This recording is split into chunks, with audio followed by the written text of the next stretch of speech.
Hey, welcome to Nerdifyed. My name is Cranberry Landers, and this would be The Wilhelm Scream. and then the guy opposite us on a little tiny video screen would be The cape is a lie. gave his lie, right? And welcome again. We hope that you're going to enjoy it. Today we're going to be going into the comic industry, independent comics, the rise or the development of manga, and stuff. Just generally talking about the industry and numbers and stuff, and our interests in independent comics. So if it sounds interesting to you, I hope that you stick around for the rest of the show, and we'll just get right into it. So, first item at hand, fellows, would be our first independent comics. Anybody want to go first?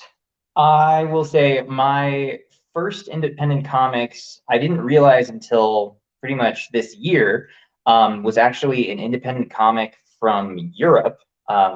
It's the Tintin comics, The Adventures of Tintin. They're really big, giant bande dessinée, which is like a French-Belgian publishing.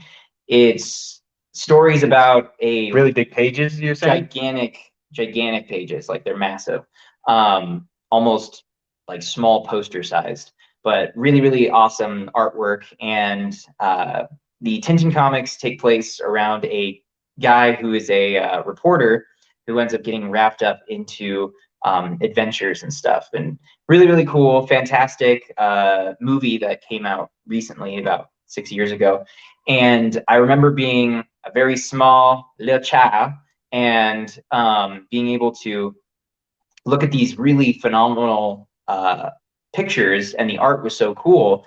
And the first comic I remember being interested in was specifically had a rocket ship on the cover because it was all about Tintin going to the moon. Was it To the Moon or was it? It was Destination Moon. Oh, Destination So Moon. it's their process of ending up going into space and everything. And Good choice. later on, I was able to really appreciate what it was and get into the storytelling and everything and the mysteries that are behind it, because it's really well written too, and it's very fun and light. Yeah, he's kind of like a detective. Exactly.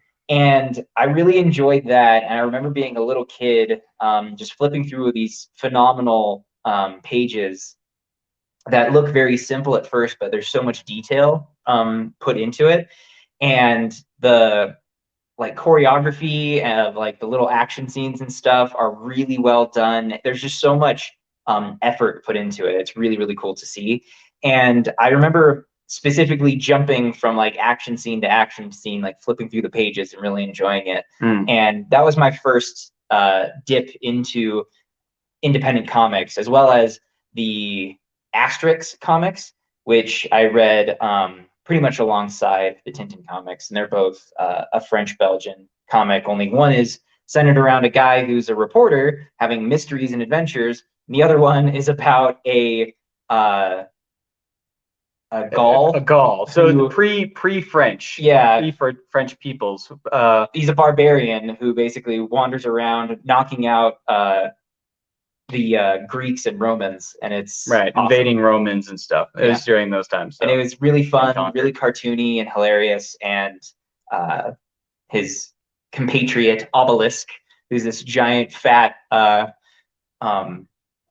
barbarian as well. And they're really great books, really simple stories, but he's awesome. And probably one of my favorite comics I have read to this day still, but that was my first foray into independent comics. Both of those, funny enough, and that's not a pun. Both of those, because they're both comedic. Both of those have a lot of historical context as well within the books. Totally. And they also, I know for Tintin, Hergé, who's the writer, the creator of Tintin, he actually was obsessed with details, especially with automobiles and like buildings and stuff. He wanted them to be as accurate as possible within his style. And you really see it. And yeah, I really love those books. So yeah. The Cape is a Lie. Thomas, you have any favorite, or sorry, first indie comic that you have? the very first indie comic that I remember reading was Stormwatch. I picked it up from the dollar store like way back in the day. When they had the 3 packs of comics, and you get X-Men and whatever else in there. I think there might have been like a Justice League one. Probably. And then they toss whatever their off-brand is as third comic, and you'd have to deal with it. But I picked up Stormwatch, and that was my first indie comic that I remember. Now, my first indie comic that I bought was actually Wayward, and I really enjoyed that series. Wayward is it's a more modern comic, focusing on a girl, correct? That's the one? Wayward? She has the lines of destiny, she has the threads of destiny. Yes, through some of the comics. I don't want to spoil too much of the storyline or anything, but yeah, I actually really enjoyed that one. It deals a lot with like Japanese folklore stuff. Kind of incorporates that in there, and maybe that's why I liked it so much. I like the Japanese-ish stuff, Makes sense. Manga and anime, and yeah, Weeb. I really enjoy. No, he's an otaku. Weeb is different. Weeb, you dress as a pig. He is an otaku, as am I, by the way. I'm also an aficionado of that. That is a terrible new thing that people are coming up with. It is not weeb. It's not a weeaboo. You are an otaku. If you're going to insult if you're me, trying to pretend otaku is just a description, weeb is an insult, or whatever. Anyways, but I mean, it can be an insult. But yeah, I really liked Wayward as well. I mean, I really dug it. I got like the first, I don't know, I got maybe 7 issues in, maybe 10 issues or something. I got into Wayward. I liked it. Which for an indie comic, that's a relatively decent run, because a lot of them are only like 5 issues at most. No, that's how many issues I got into. It's got like a few novels. No, yeah, but I mean, I'm joking. For independent comics going that long, that's a big deal. Well, these days, there's picking up traction or having like a full series is becoming easier to do, or people are more capable of doing that these days. I don't recall my first independent comics, because ones that I recall, I don't remember the names to. And if people did remember, there was one where I probably, maybe one of my first independent comics would be like a Baby Huey, or like one of the Harvey comics or something. So Baby Huey or Casper the Friendly Ghost or whatever. It would be like those maybe. But not an Archie comic. Autumn, my sister got into Archie comics later, when she was going through adolescence. And so yeah, I don't think it was. And I had been using comics since, I had been reading comics since I was like 5 or something. So I didn't really, it's kind of hard to stretch my mind back there. There was one I read where it's like there was a girl who was in a dystopian future. She had a chip that kept track of everyone and everything, and she took out her chip, so she was kind of like she's a rebel against the entire world or whatever. But Shipless. Yeah, but then there was like I also read I read Archie comics. I read like Rose. I read X, which is it was a Dark Horse publication. It's a guy with a red X over his mask, and he had like a black face, and he looked awesome. He has a cool look. And that Nexus and a bunch of other titles that people wouldn't recall these days, or if they did, they'd have a really good memory, or they'd be serious comic history buffs. I remember actually purchasing my first indie comic on purpose, where I was actually going, hey, this is an independent comic. I want to support this independent comic. and I'm interested in it specifically because it's not associated with Marvel or DC or even, I think it wasn't even Image. I remember going to a comic book store and finding just this random Star Wars comic that was basically completely separate from, I believe it was actually Visionaries. Star Wars was one of my first ones as well. Like Yeah. they had like these old series that took place right after Return of the Jedi. Yeah. And that was a really good series. That is that kind of the type you're talking about? Well, there was that one, which there's a bunch of, they're put under the label of Infinities, where it's basically like what if stories taking place after the regular stories. Mhm. Really, really cool. And then there's also the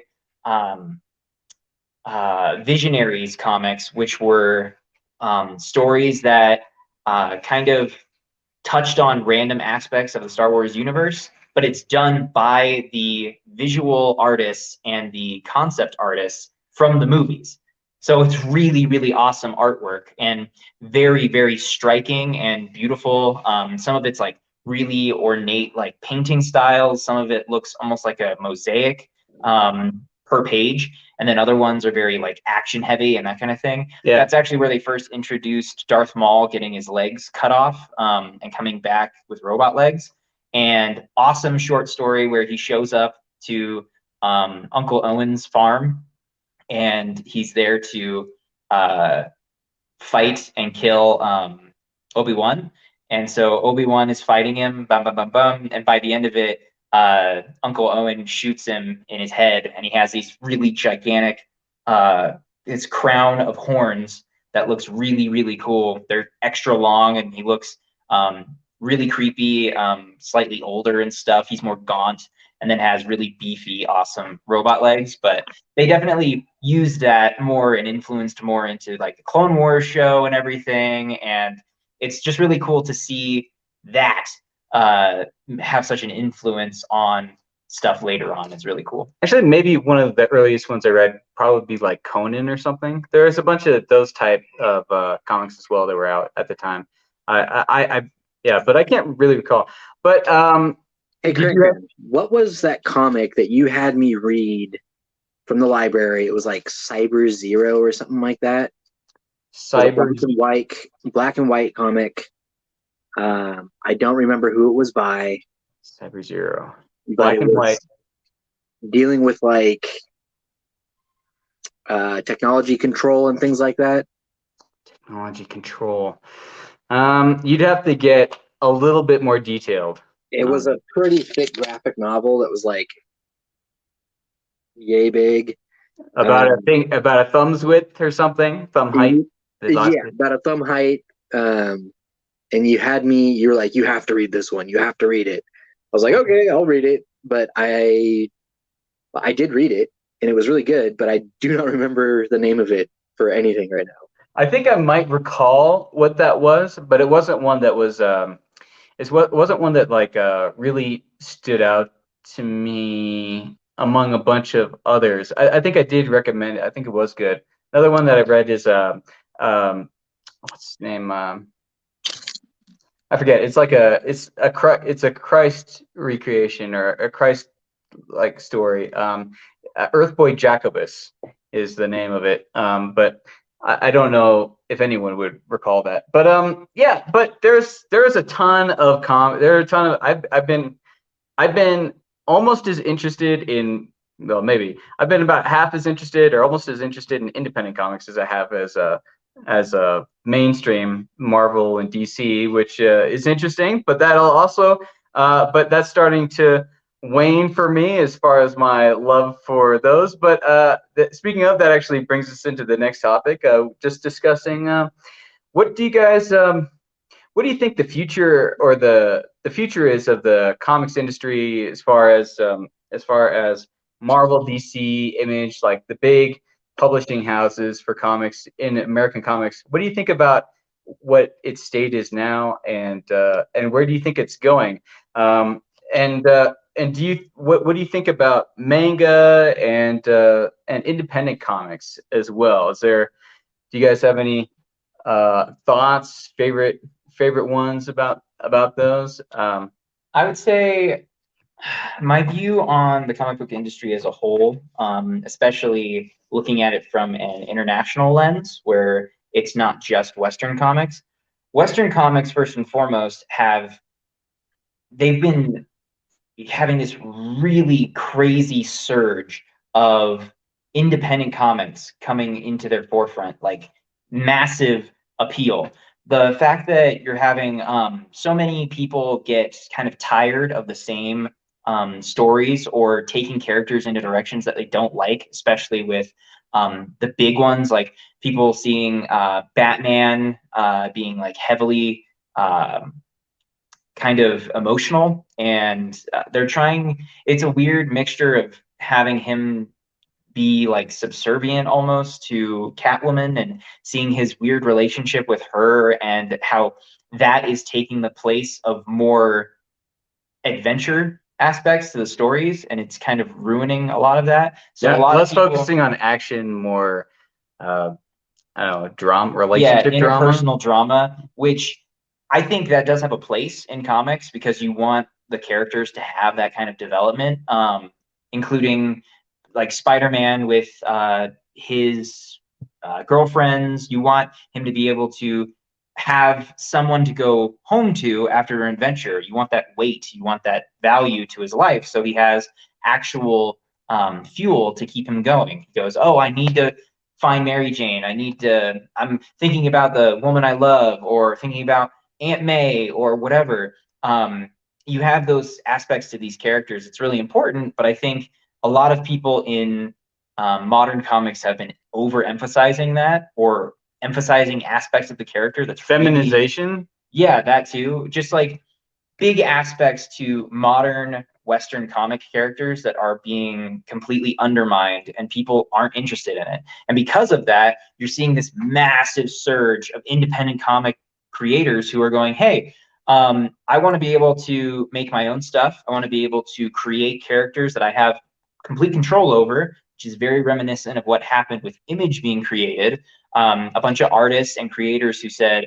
I want to be able to make my own things. I want to get paid for my own things, and I want to have control over this character and the story in general. Well, honestly, all comics started out as independent comics. Right. One way or another, they all came from small houses. They decided to take a leap and put this out, or maybe some kind of publishing company said, yeah, our book sales aren't doing too good. Let's draw pictures and send them out to kids and young adults and stuff. Yeah. But yeah, like Timely Comics and that kind of stuff. But yeah, I definitely think that there is a strong independent comic surge. Like with ISOM just ISOM's from the Rippaverse. I don't know if anyone's heard about it who's watching, but a guy, Eric July, just came out with his own publishing company, and he intends to be putting out a few titles, some superhero titles and stuff. And he just made with his first book. He's been working on it for 2 years, but he came out with his first book, and it got to $3,566,646 in earnings for that comic book. For a comic book. So this is an independent comic. That's crazy. It's not Marvel. I think it outsold the all the other comics that have been put out, or at least the graphic novels or whatever. But that's an example of what I believe is going to be coming forward in the near future, and I think this is what's happening right now. Is that independent comics are picking up.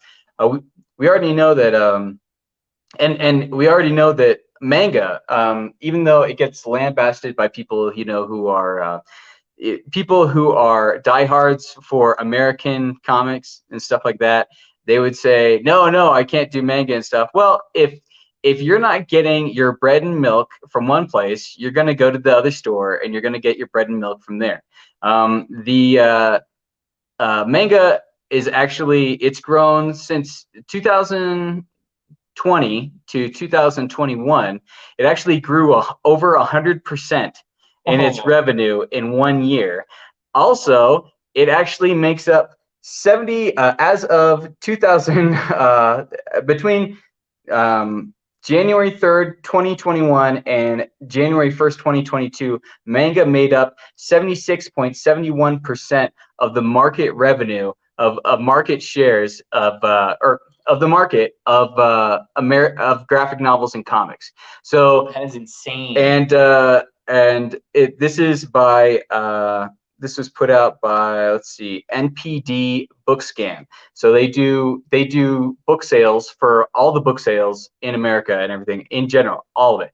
And this is specific to their graphic novels and comics. Superheroes only made up 16.84% of the market. Less than 20%. And and other genres make up 6.45%.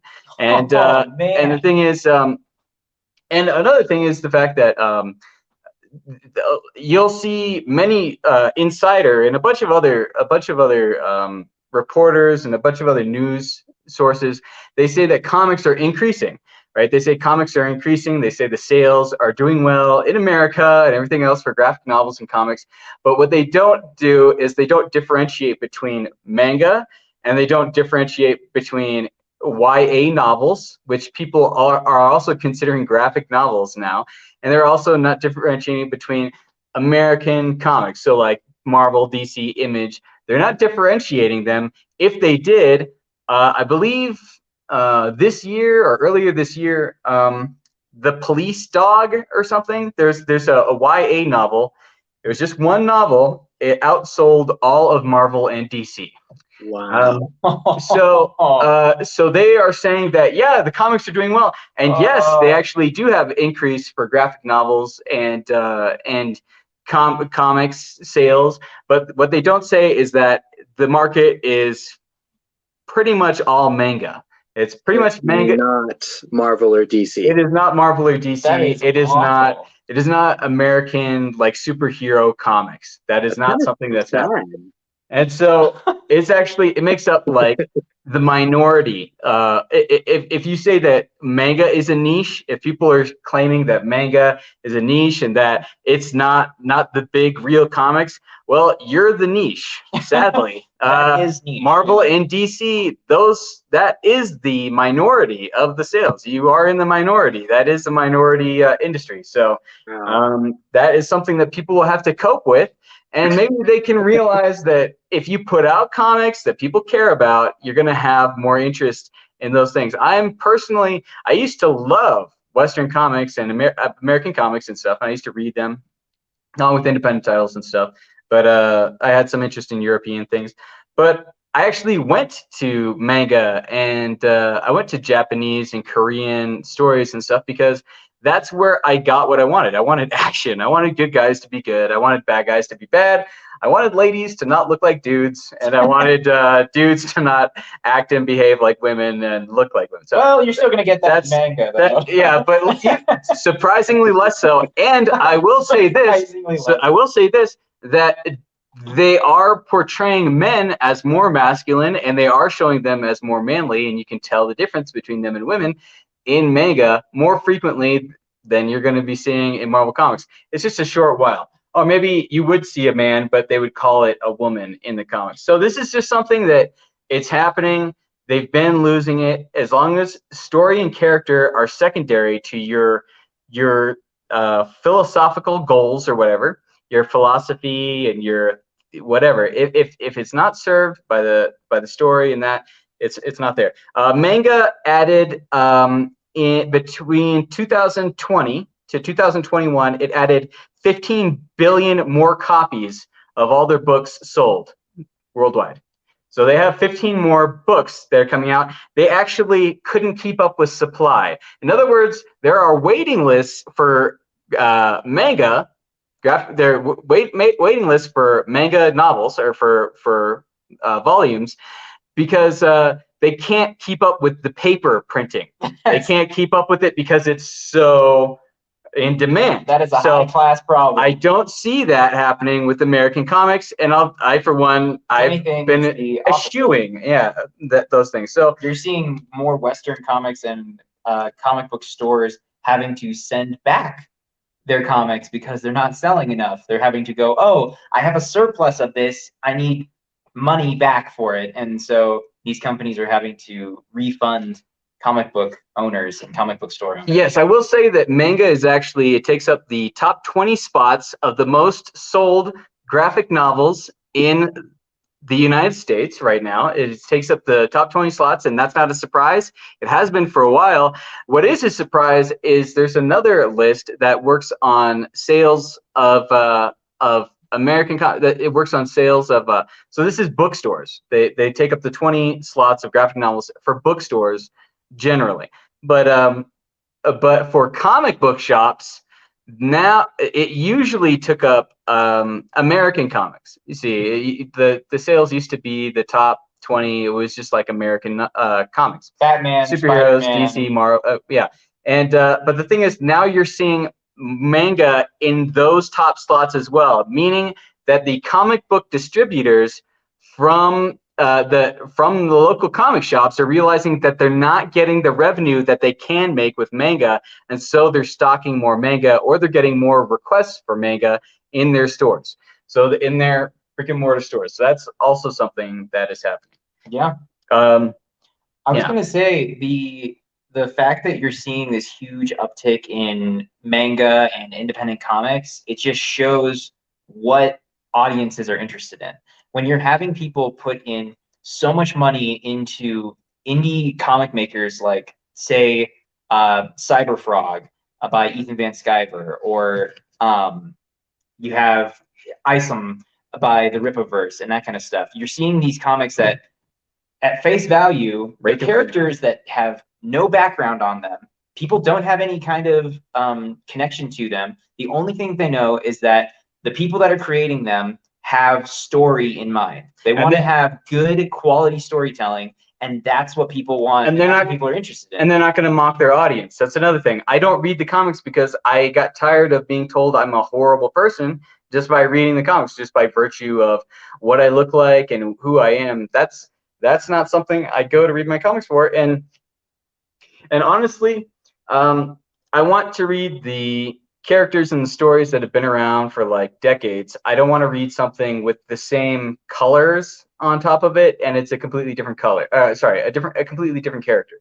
I don't want to read someone say this is Wolverine and it's not Wolverine. I don't want to read Thor and it is Jane or whatever. Jane, what's her name? Foster. Yeah, I don't want to read that. I want them to be who I expect, and that's something that you get from Manga and stuff. You get, you can expect what I'm gonna get. I'm gonna get what I expect by looking at the covers and everything, and I know that the good guys are gonna be good guys unless they're not good guys, and the bad guys are gonna be bad guys unless they're not, and I can rely on that. I think it's a huge testament to just how hungry these reading audiences are, is that they're willing to put down money on a no-name character that they have zero connection to, and yet they're putting huge, massive amounts of money into these characters because they go, oh, I can trust the quality of the product enough to go, hey, this comic's going to be good, it's going to be worth my time, and I'm going to enjoy it. It's worth every penny to me. So to me, it shows a clear shift in the way that we get comics now. There's so many different avenues that we can get digital comics. You can get physical comics that are made independently and sent to you. You can have all these different ways of getting your comic books. I think the market has never been so active, but how it's been active has been crazy. Huge changes since we've had the benefits of the internet and the ability to self-publish, and then add on to that the international market of bande dessinée, French comics, and all these other Belgian comics, Spanish, Italian, all these fantastic artists that are all over the world, and fantastic writers all over the world that are putting in just as much effort, just as much quality content, and now we all have access to them. The only thing that's holding us back is translations, and more publishers are being more open to translating stuff and getting them to American audiences. They're actually Manga is actually selling well in Germany. It seems that everywhere Japan is invading, so the empire is spreading just through paper literature, and it's doing well. It's a benevolent. They've had features from Marvel like Wolverine converted into a manga. Yeah. So- Right. Yeah. They're actually doing a Deadpool one recently. I saw they're doing a Deadpool. Manga adaptation.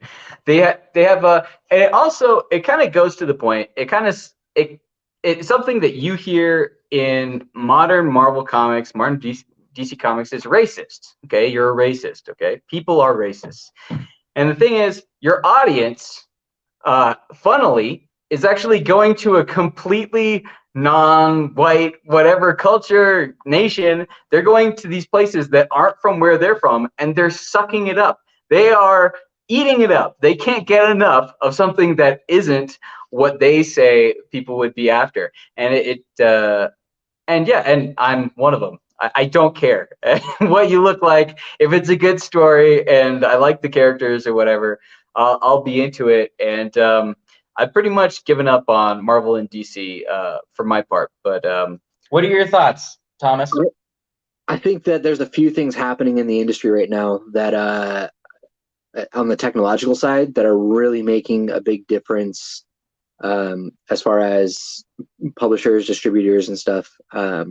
I know from just our local comic book store, Marvel and DC pulled out of Diamond Publishers, and so they weren't carrying Marvel or DC comics anymore because they dropped Diamond. Now, because you don't have a distributor like that, that means you're paying more per product, right? So if you're paying more for whatever paperback issue that there is, people are gonna not want to spend as much money, especially when the content isn't as good as it used to be. And I think that's a huge problem that the two giants are facing right now, is that the content is going downhill drastically. right. But not only has their content gone downhill, their business plan, I feel, is actually kind of a dead end for them, because they've pulled back from other publishing companies. They're creating their own sites and their own brands. So now you have to pay for, whatever DC app or whatever Marvel app to go and specifically read their content, and you have to search that out rather than having everything available in one place like you do on Shonen Jump or Crunchyroll or any of these other mobile Amazon platforms. Kindle, something like that. Yeah, I mean, whatever mobile platform that you want. If you take a look, most of your mobile platforms, they have some kind of manga available to you, right? Like if you're able to scroll through and read something on there, they're probably going to offer something along the lines of manga on there. And surprisingly, a lot of the manga stories lately have been really good. And I mean, can we even touch on Korean stuff here too? I love Korean, whatever. I mean, some of their stories have been really good. I really enjoyed Tower of God. I enjoyed God of High School. Those two were made into animes that were featured on Crunchyroll. I actually got into the illustrated stories and started reading them off of their platforms. Tower of God, especially, I enjoyed that story. I thought that was pretty good. It kind of takes you for a loop. I'm not even all the way caught up with it because there's so many different chapters to that story going on in there. But I thought it was well written out, well planned. I do plan on finishing it at some point in time when I have time to sit down and read it. But with that being said, the limiting of your content and trying to appeal, I would say that Marvel and DC are trying to appeal more to the collector by limiting their content. But the thing is there's no ownership there. It's not going to continue. You're simply limiting your audience by not making yourself available to the wider community. Yeah. And that's a failed business plan. And we've seen that happen before, and especially when there's no ownership involved, you're done at that point.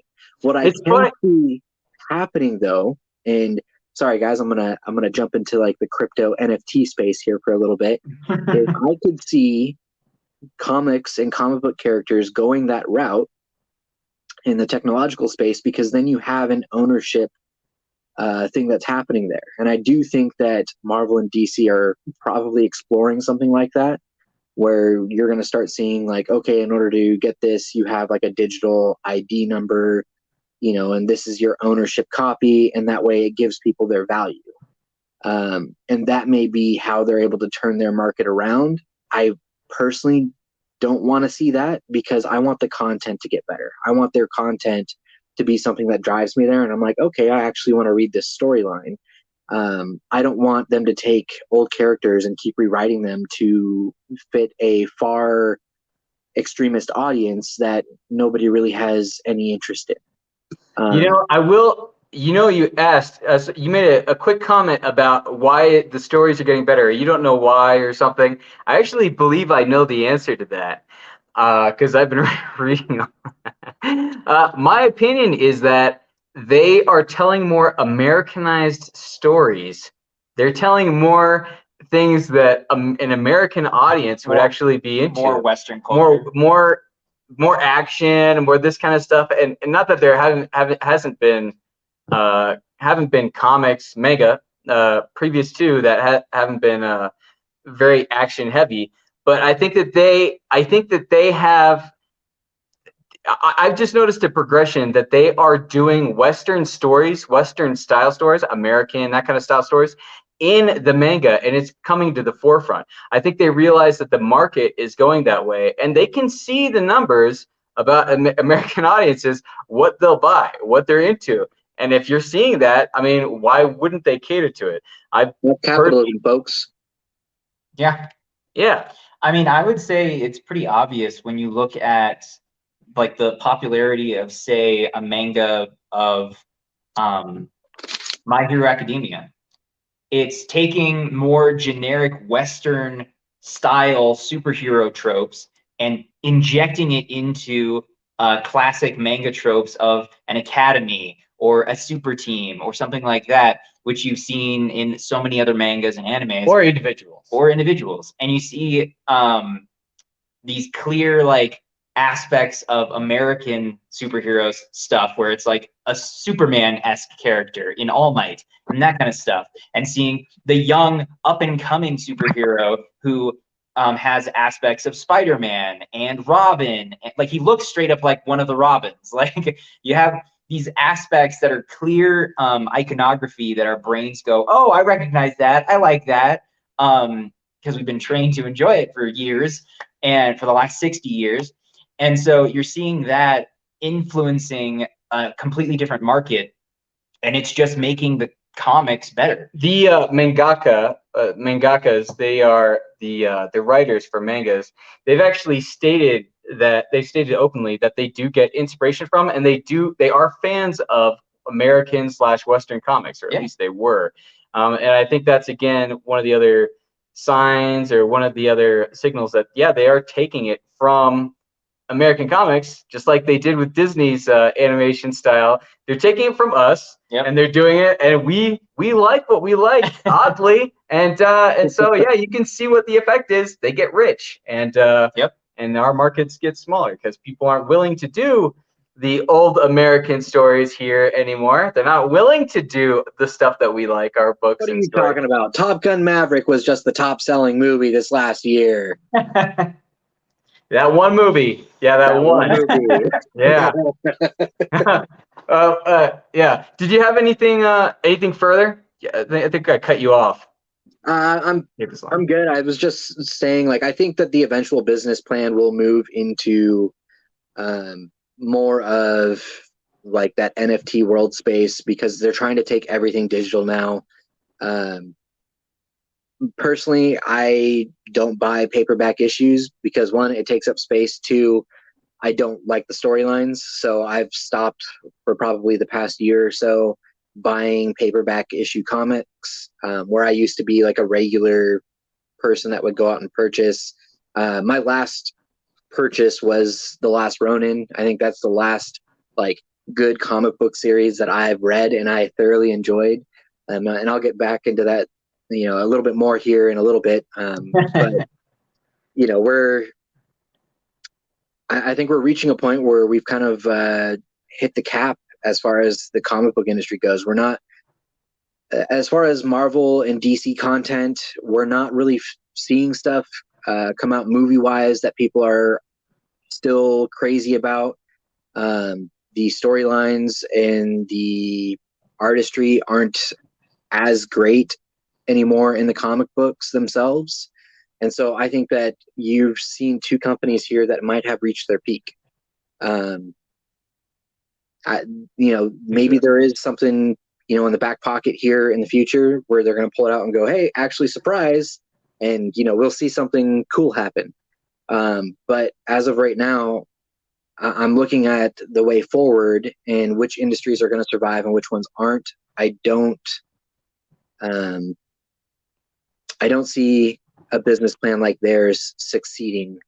And especially when you have, like the one that you were just talking about, the police dog or whatever, that outperformed both, just in the past year. That's crazy. Those numbers are insane. Right. And that should tell the people in those companies, we have a problem. And what's really crazy is that they go to such an extent that they won't acknowledge it. In other words, they take credit for cop dogs or police dogs sales when it's not their sales.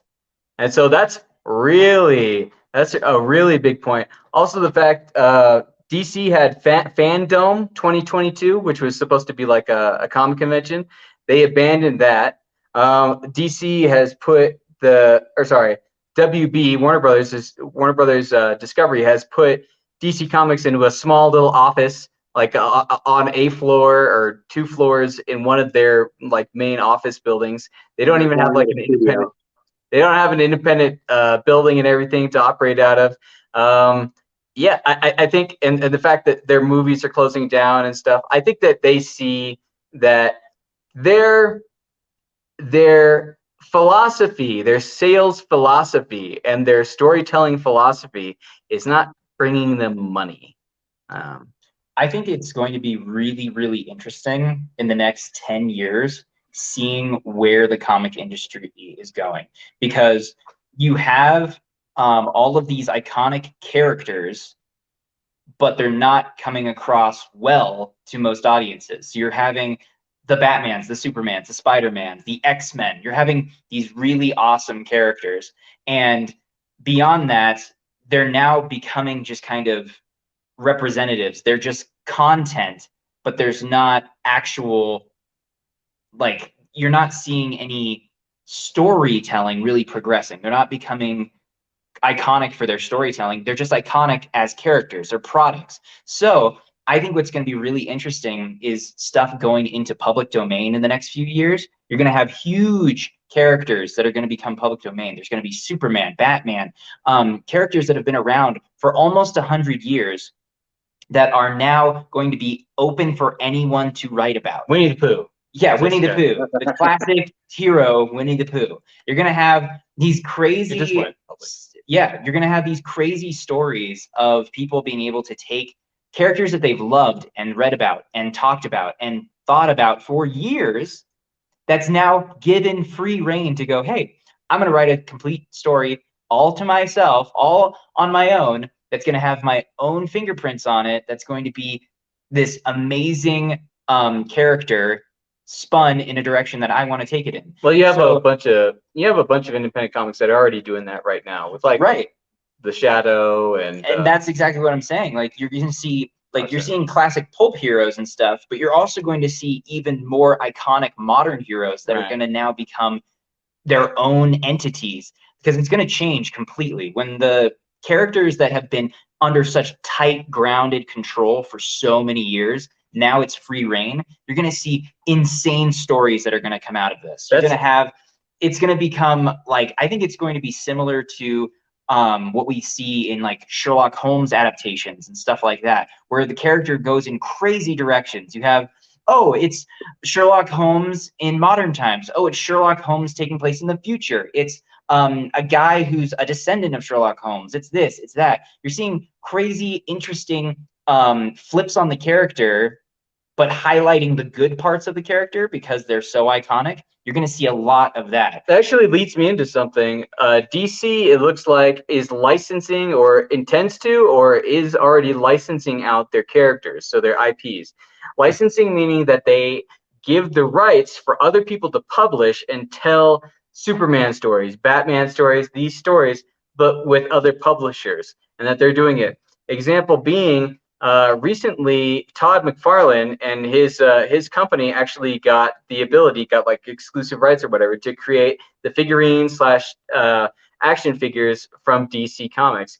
Well, included with that, it is his own comics that he's inserting about DC characters in those figurine boxes or in the packaging. Yeah. For those. He's actually putting those out. Also, another thing is DC is actually creating character Bibles. A character Bible specifies what core character aspects or personalities are integral to a character, what their shape needs to look like, what their face needs to look like, what kind of personalities, what kind of power sets they have, their history, what the coloration of their outfits are supposed to be. In other words, everything about them. And they usually use these character Bibles so that when they license out these characters and stuff from different publishers, other people know what the bounds are, and then they can do that. And that will also shave off money for DC. Just another sign that they're probably losing a lot of revenue with the direction that they're taking, their philosophy. Yeah. Which I'm actually hopeful for. To go into that, you might see other stories. I'm excited. I think it's going to be insane because you're going to have so many characters that we think, oh, it's this, it's that. It has to fit this specific tiny little mold. But I think that's going to change. We're going to see these characters be represented in so many different ways. It's going to be really, really, really interesting to see, oh, Joe Schmo who lives in whatever the crap state, or oh, this guy who was raised in Europe or Japan or whatever. You're seeing people who have perspectives that is so different about these characters, and now everybody can write about them. It's going to be crazy to see so much more phenomenal artwork and storytelling that I think is going to be really cool. And I think you're going to see, similar to how you have indie publishers like Image and stuff that took heroes that they created themselves and they then became big enough names that they did hold a candle to classic heroes like Spider-Man, Superman, Batman. And then you have all of these people that are now going to have access to characters. And I think we're going to see a lot more even footing with all of these iconic characters. So you're going to have way more access to more comics, which is always a good thing. You're going to have way more access to good storytelling, which is going to be really, really exciting to see. And then you also have the fact that there's going to be a way larger market, which means it's probably going to get cheaper. The last comics that I bought, the last ones that I purchased, I actually put my money, my blood, sweat, and tears to create the funds to purchase these things, my life, in essence, being used to purchase these things, have been manga, and they've been independent comics. So, for instance, Shanthan Jetty's Nospero, or Truth, Justice, The American Way, or something like that, ISOM, whatever, Death. I'm putting money into these comics as opposed to putting it into Marvel and DC and stuff.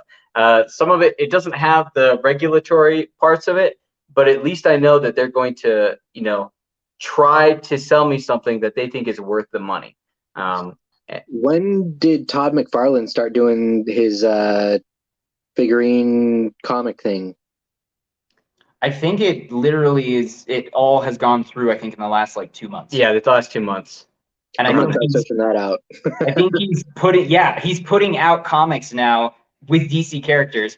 I think one of the big ones that has been talked about is he's been able to put his own unique style to characters. So he's been, what's Todd McFarlane's version of the Flash?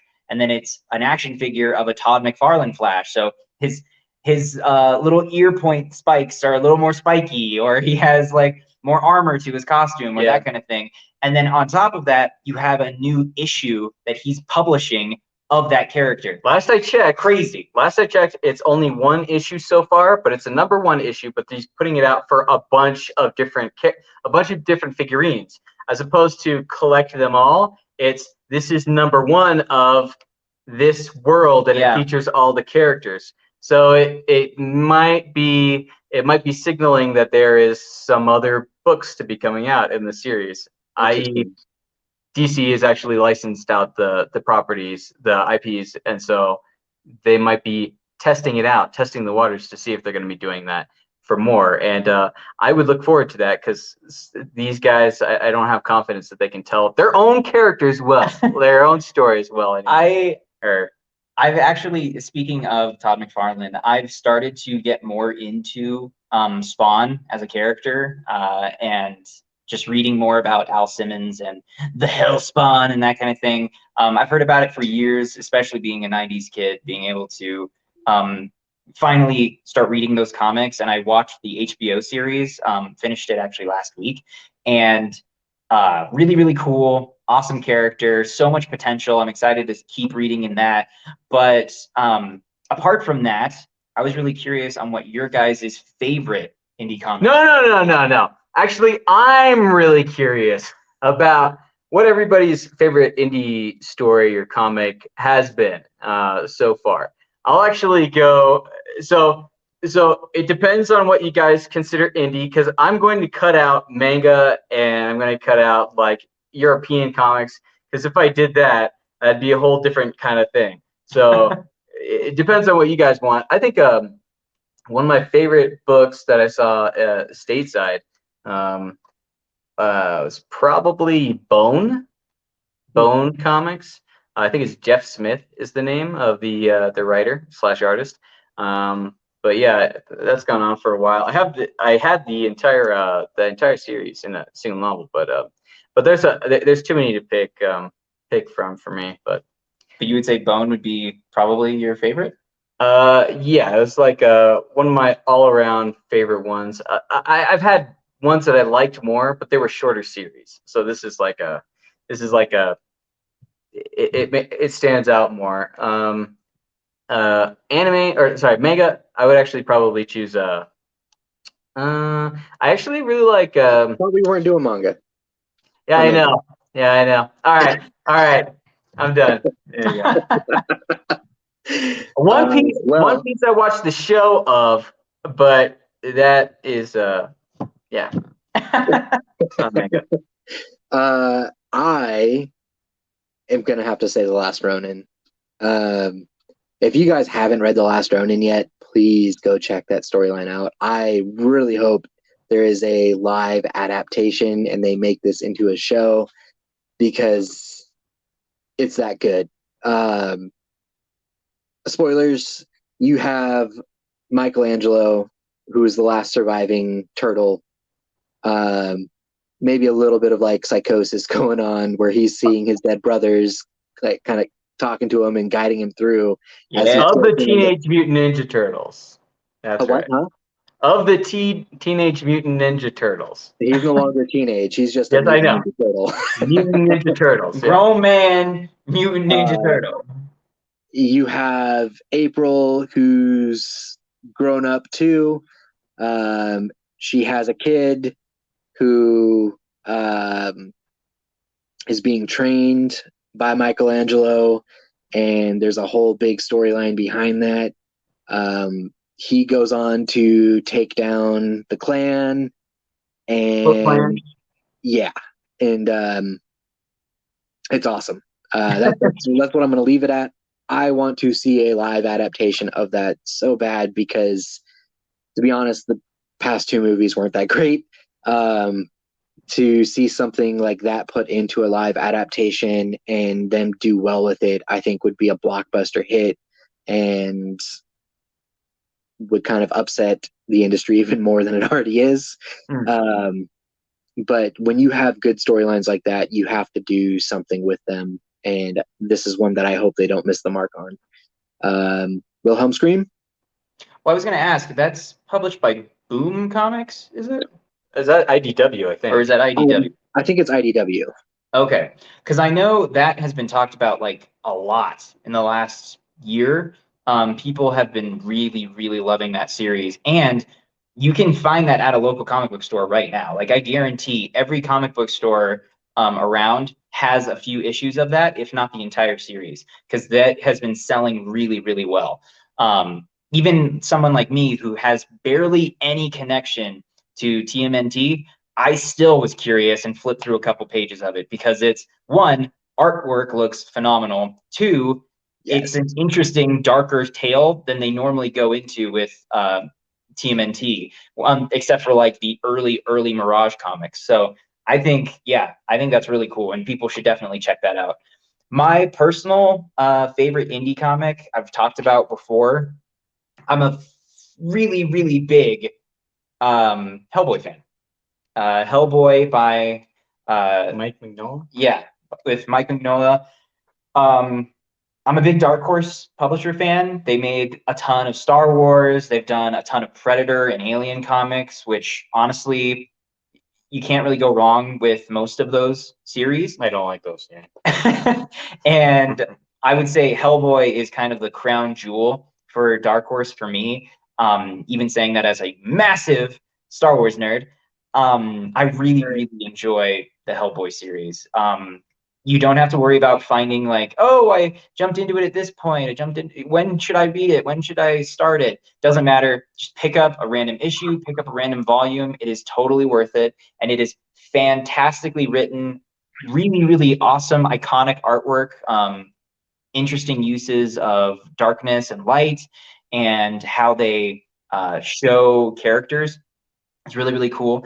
Hellboy being kind of the everyman, as ironic as that is, a guy who has devil horns and is fighting giant monsters, but how he deals with it is very realistic in a very unrealistic environment. So fantastically written, and I would highly recommend anybody go out, get an issue of Hellboy, see if you like it. Totally worth the $2 it'll cost you. And as far as an independent comic, it is my favorite because it's the most consistent and most interesting story that maintains a tone throughout that you can always go back to and enjoy. So that for me would probably be my favorite indie comic. And oh, did I go yet? No, I did. Yeah, Bone. Yeah, and well, with that, there are a ton of independent comics that you guys can go check out. I highly encourage you to explore and see what you like. I mean, at this point, there's thousands and thousands. Go through some of the racks. Go check them out. Go through some of the long boxes that you see at a comic book store, at a collectible store. You could also check out Invincible, I guess, if you're into it. But there are a ton of independent comics you can get to, a ton that are coming out now through smaller publishers, self-publishing, and also if you're interested, the French comics also do really well. There's Solage/Wake. You also have Incal, and you also have the Metabaron, and a bunch of other ones that we don't have time, and these guys maybe don't have interest in. But there's a ton of great stuff out there for you. I encourage you to support some of the smaller places if the big ones aren't doing it for you. But with that, I just want to thank you guys all for stopping by. Before I close, I'll let you know that before we close, I'll let you know that the next episode that's coming out, episode 7, is going to be on the Lord of the Rings. The Lord of the Rings.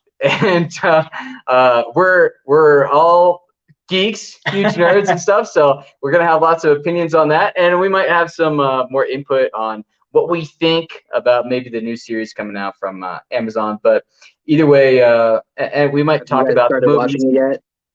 I'm not going to watch it. Don't do that. Don't do that. I'm not going. All right, I shouldn't have brought that up. I shouldn't have brought that up. But we'll probably talk about the movies and stuff and our interest in those. But we just want to thank you for stopping by, Nerdifyed, and from the Wilhelm Scream. Go read some comics. And the Cape is a Lie, and Kramer Lanterns. Follow us. Yeah, we wish you well. And goodbye, you nerds. Ciao. You just got Nerd. nerdified. Nerds. All right, adios.